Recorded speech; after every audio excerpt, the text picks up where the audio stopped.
Actually आज सुबह कल जो है मैंने पासपोर्ट के लिए अपॉइंटमेंट लिया था चुनार ऑफिस में, जो बनारस से थोड़ा सा पहले पड़ता है ये। तो वहाँ पे मैंने अपॉइंटमेंट लिया था आज का, और आज एग्जैक्टली 10:15 बजे मुझे मेरी रिपोर्टिंग टाइमिंग थी।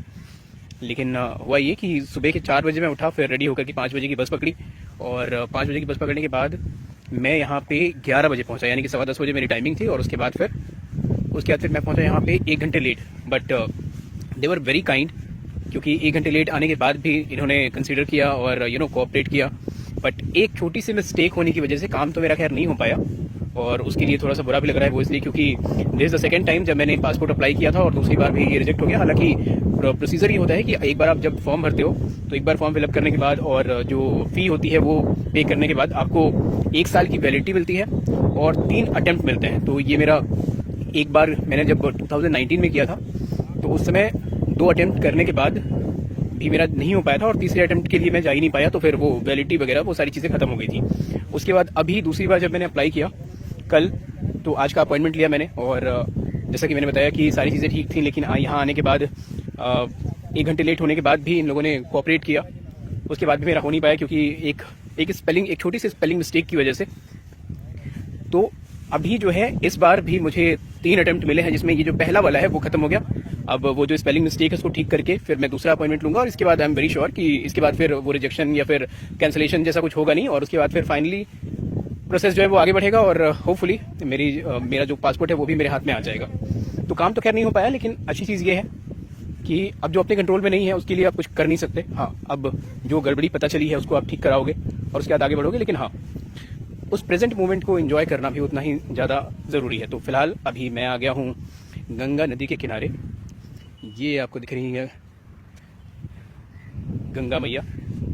तो बनारस इलाहाबाद पता नहीं मैं कितनी बार गया हूँ, लेकिन कभी ऐसा हुआ नहीं कि गंगा जी में डुबकी लगाने का मौका हाथ में आया, लेकिन मैंने किया नहीं, क्योंकि संजोग जो है वो ऐसा बना नहीं। लेकिन इस बार काम तो नहीं हुआ, बट इस बार मेरी ये प्लानिंग है जिसे मैं पूरा भी करने वाला हूँ कि भाई काम तो नहीं हुआ, लेकिन हाँ, एक काम ज़रूर करेंगे कि अब जब आ गए हैं गंगा तट पर तो गंगा में इस बार डुबकी लगाएंगे ज़रूर, ये बात तो तय है। और समुंदर में तो फिर काफ़ी मैंने एंजॉय किया है। जब मैं गोवा में था तो वहाँ के बीचेस में बहुत एंजॉय किया है, लेकिन यहाँ आज पहली बार सैंड्स वगैरह तो बिल्कुल वैसे ही हैं जैसे बीच में होते हैं। तो यहाँ पे पहली बार जो है गंगा नदी में स्नान करने का मौका जो है वो ऑलमोस्ट मिल चुका है। बस थोड़ी देर में सामने पहुँच जाएंगे, और फिर उसके बाद फिर डुबकी लगाते हैं और फिर आपको अपना एक्सपीरियंस बताते हैं कि कैसा लगा। Okay, so stay tune. और साथ ही साथ पासपोर्ट से जुड़ी जो है हर जानकारी, जो मैंने प्रॉब्लम जो मुझे फेस मैंने की है, उससे जुड़ी सारी जानकारी जो है वो डेफिनेटली मैं आपके साथ साझा करूंगा, और आपको बताऊंगा कि आप भी जो है किस तरीके से इन प्रॉब्लम्स में ना पड़ करके, और डायरेक्टली अगर आप चाहो तो आप अपना पासपोर्ट वगैरह ये सारी चीज़ें जो है अप्लाई कर सकते हो। ओके, तो पहली बार मौका मिला गंगा नदी के पास जाने का। पास जाने का नहीं, वैसे तो मैं कई बार गया हूँ बनारस इलाहाबाद, लेकिन पहली बार मौका मिला इसमें उतरने का, स्नान करने का, डुबकी लगाने का। तो मौके को ना गंवाते हुए ये कुछ वीडियोस वगैरह शूट किए मैंने, और चूँकि ये वीडियोस वगैरह बनाना मुझे अच्छा भी लगता है। वैसे तो मैंने गोवा और बाकी दूसरे शहरों में जाकर के बीच को बहुत एंजॉय किया, लेकिन ये नदी का जो बीच है, हाँ, काफ़ी अच्छा लगा। यहाँ पे रोज़ पूजा पाठ होता है, जैसे कि आप देख सकते हो, हर शाम को गंगा आरती होती है। तो ये मैं गंगा में स्नान करते हुए पहली बार ये सौभाग्य प्राप्त हुआ मुझे। तो जैसा मैंने कहा था कि हम गंगा जी में डुबकी लगाएंगे, मैंने डुबकी लगाई है पहली बार, and I am very blessed. बहुत अच्छा महसूस हो रहा है। और फिलहाल ये गंगा जी में डुबकी लगाने के बाद की तस्वीर है, बाद की वीडियो है। इनफैक्ट बहुत अच्छा लगा, लेकिन ये है कि बहुत अच्छा लगा। बहुत पाप तो वैसे मैंने कुछ किए नहीं थे, लेकिन उसके बाद भी डुबकी लगा करके मुझे काफ़ी बहुत अच्छा लगा है। और यहाँ पे स्पेशली लोग नहाने के लिए आते हैं, देख सकते हैं, गाड़ियाँ ले लेकर के आए हैं लोग यहाँ पे। और यहाँ पे अगर मैं दिखाऊँ तो ये जो दिख रहा है आपको, हमारा तिरंगा लहराता हुआ, उसके बाजू में कुछ एक बिल्डिंग जैसा दिख रहा है, चर्च जैसा। तो वो जो है वो यहाँ का चुनार फोर्ट है, चुनार किला। हम डेफिनेटली वहाँ भी जाएंगे, and will definitely tell you about something about that Chunar किला, नॉट विला, किला। Okay, so stay tuned. चलते हैं अब हम यहाँ से निकल करके सीधे चुनार किला की ओर। तो ये गंगा मैया आप सबके लिए, आप सबकी रक्षा करें और आप पे अपना आशीर्वाद जो है वो हमेशा बना के रखें। Guys let me show you something here. ये एक बड़ी सी नाव है जिसको ये बना रहे हैं और बनने के बाद ये फिर उतरेगी गंगा जी में। हाँ, ये कारीगर है इनके, ये सारी लकड़ियाँ जो यूज़ कर रहे हैं। और ये गाड़ी हमारी आ गई, इसे चलेंगे हम।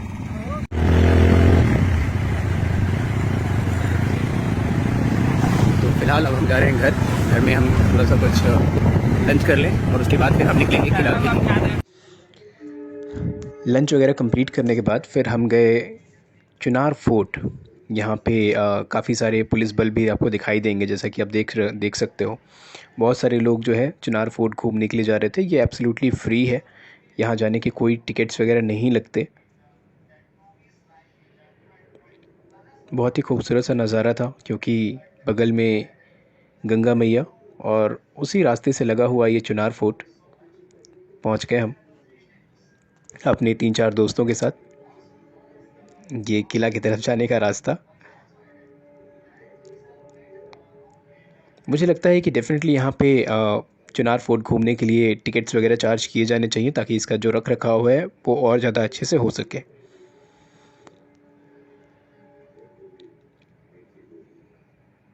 तो काफ़ी इन्जॉय किया हमने। ये कुआं था जिसमें रानी नहाया करती थी, जो पता चला मुझे इस चुनार फोर्ट के बारे में। ये हम 3-4 दोस्त जिन्होंने मेरी बहुत ज़्यादा हेल्प की जब मैं चुनार गया, तो बहुत कोऑपरेट किया, बहुत आवा भगत की, खातिरदारी, मेहमान नवाजी, हॉस्पिटैलिटी। ये एक बोर्ड है, लिखा हुआ है जैसा कि आप देख सकते हो, आई लव चुनार। ये बिल्कुल सामने ये जो ब्रिज दिख रहा है, उस ब्रिज को क्रॉस करके सिर्फ 25 किलोमीटर की दूरी पे बनारस है। और उसी ब्रिज के बाजू में मैंने अभी थोड़ी देर पहले जैसा कि आपने देखा मुझे स्नान करते हुए, तो मैं वहीं पे स्नान कर रहा था, ये यहाँ पे, जहाँ काफ़ी आनंद आया स्नान करके, डुबकी लगा करके। और ये जो दिख रहा है आपको, ऐसा बताया जाता है कि ये फांसी वाला घर हुआ करता था जहाँ पे फांसी दी जाती थी, इसी कोने में।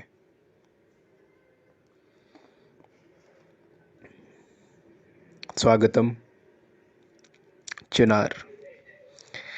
जब मैं यहाँ पे स्नान कर रहा था नीचे, तो उतनी दूर से ये पता नहीं चल रहा था, ये बोर्ड पढ़ा नहीं जा रहा था कि क्या एग्जैक्टली लिखा हुआ है। बस उतनी दूर से जो यहाँ पे जो तिरंगा लहरा रहा है वो बस दिख रहा था, जो भी आपको थोड़ी देर में दिखेगा भी। तो बहुत सारी पिक्चर्स वीडियोस लिए हमने यहाँ पे। ये रहा हमारा भारत भाग्य विधाता, झंडा ऊंचा रहे हमारा।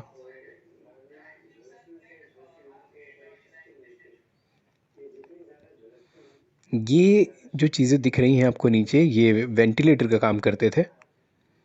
और सामने ये जो दिख रहे हैं, ये सारे के सारे कारागार हैं, बैरक हैं, जेल हैं, जहाँ कैदियों को रखा जाता था। जब आपके फ्रेंड्स कोई लोकल हों तो फिर आपको किसी गाइड की ज़रूरत नहीं पड़ती, क्योंकि ऑलमोस्ट उनको सारी चीज़ें पता होती हैं। तो मेरे गाइड ये सारे थे जिन्होंने मुझे इस फोर्ट के बारे में बहुत डिटेल में चीज़ें बताई, तो गाइड की ज़रूरत ही नहीं पड़ी। और बाकी की जानकारी ये देखिए सोनमा का मंडप है। इधर तो ये नहीं बता। अरे वो सब कारागार है। नहीं, ये जो मंदिर है। मंदिर बता दिए भाई, मानव प्रकृति का कब्जा है इधर देखिए। और ये सब आपत्ति नहीं, जो भद्रीनाथ है उनका बताइए। और यहाँ पे हम इस फोर्ट के अंदर आए और ऐसा बताया जा रहा था कि जहाँ से भी आप देखो आपको जो है सब कुछ सेम ही दिखता है। यहाँ पे बहुत अच्छी हवा बह रही थी, बहुत बढ़िया। और ये मेरे बाकी के फ्रेंड्स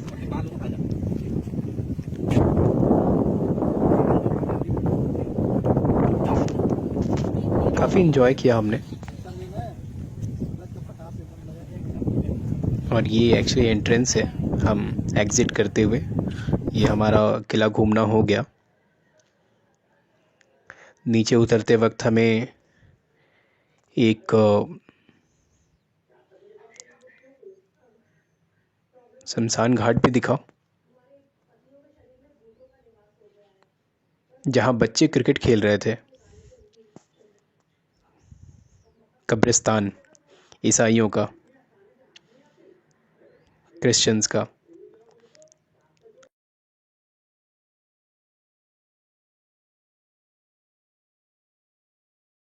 और उसके बाद फिर नीचे उतरते वक्त ये मंदिर भी दिखा हमें।